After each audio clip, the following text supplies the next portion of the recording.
ముందుగా శ్రీనివాస్ గారు నమస్కారం. అల్జాపూర్ గారు చెప్పండి. బీజేపీ మొత్తం అభ్యర్థులందరినీ ప్రకటించేసింది. ఇప్పటికే ఒక రౌండ్ చాలా కాలం క్రితమే అటు మోడీ గారు అమిత్ షా గారు తెలంగాణలో పర్యటన అయినట్టుగా మోడీ గారు బహుశా అసెంబ్లీ తర్వాత నాకు గుర్తున్న మేరకు వచ్చినట్లేదు, కానీ అమిత్ షా గారు అయితే విజిట్ చేశారు. అయితే ప్రచారం ఇంకా మొదలు కాల. కిషన్ రెడ్డి గారు నేను గమనిస్తున్నంత వరకు పత్రికల్లో వస్తున్న వార్తల ఆధారంగా ఆయన పార్లమెంట్ నియోజకవర్గాల వారీగా సమీక్షలు, ఏర్పాట్లు, సన్నాహకాలు, ఇంకా కొంత చేర్పులు, ఇతర పార్టీల నుంచి వచ్చే వాళ్ళు చేర్చుకోవటాలు, ఈ కార్యక్రమం నడుస్తూ ఉంది. ఏంటి ఓవరాల్గా అంటే ముందు మనం రాజకీయాలు సరే ప్రచారాంశాలు పక్క పెడితే పార్టీల పరంగా ఏర్పాట్లు ఎలా ఉన్నాయో శ్రోతలకి వినేవాళ్ళకి కొంత ఆసక్తి కూడా ఉంటుంది చూసేవాళ్ళకి. ఏంటి మీ ఏర్పాట్లు ఎలా ఉన్నాయి అల్జాపూర్ గారు?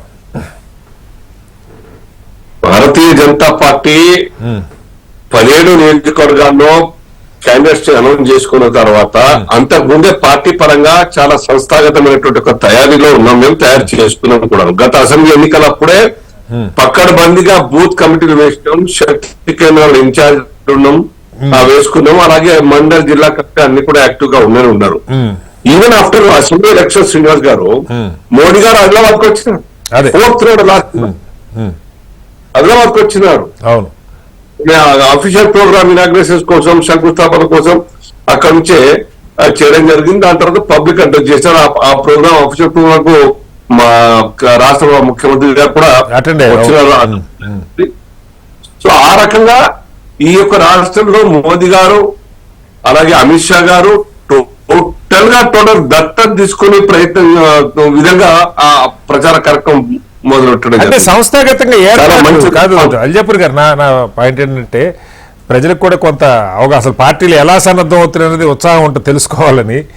మీరు పార్లమెంట్కి ఒక ఇన్ఛార్జిని పెట్టుకుంటారు, అలాగే అసెంబ్లీ వారీగా ఇన్ఛార్జీలు ఉంటారు, సరే కింద స్థాయిలో బూత్ కమిటీలు ఉంటాయి.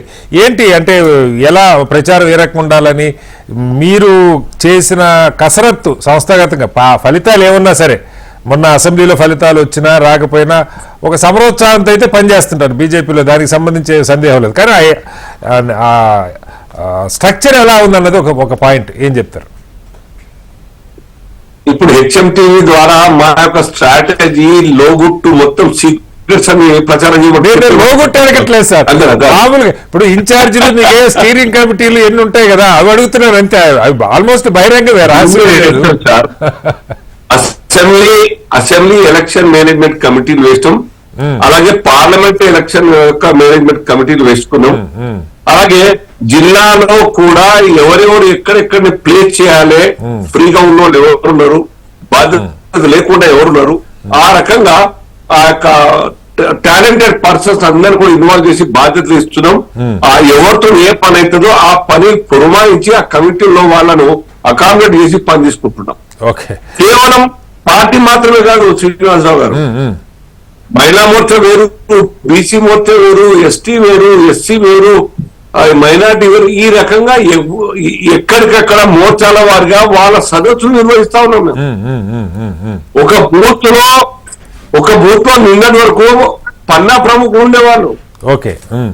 ఇవాళ బూత్ లో పన్నాతో పాటు పన్నాని కాకుండా ఇంకా డౌన్ లైన్ లో ఒక కార్యకర్త కనీసం 5 కుటుంబాలని మొత్తంగా కూడా వర్కౌట్ చేయాలి. ఆ ఓటు పడేటట్టు చాలా తమాషాగా ఉంటాయి ప్రోగ్రాంలు. అందుకే అడుగుతా ఉన్నా, టిఫిన్ బాక్స్ తీసుకెళ్లి అక్కడ కూర్చొని తినాలి, ఇంట్లో నుంచి బ్రేక్ఫాస్ట్ తీసుకెళ్లి బూత్ లెవెల్లో, ఇలా అంటే క్యాడర్ ని ఉత్సాహపరచడం, జనంతో మమేకం కావటం విధానాలు, అంతేనా అల్జాపూర్ గారు?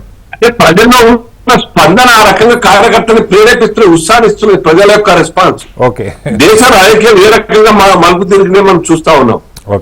దేశం మొత్తం కూడా ఏ రకంగా అన్ని పార్టీలు ఒక్కటే తిరుగుదామన్నా కానీ వాళ్ళు కలిసే పరిస్థితి లేదు. అది అదరైండ్ మోదీ గారు తప్ప ఆల్టర్నేటివ్ దేశానికి లేదన్న విషయం కామన్ మ్యాన్ మాట్లాడుతున్నారు. దానికొద్దాం మనం అసలు పార్టీల మేనిఫెస్టోలు, ప్రచారాలు ఏం చేయబోతా ఉన్నారు, ప్రత్యామ్నాయం చర్చకొద్దాం. సంస్థాగత ఏర్పాట్ల గురించి అన్న ఇప్పుడు ఫస్ట్ రౌండ్ ఇంద్ర గారు తెలంగాణలో అందుకోసం ఉత్సాహం కార్యకర్తలు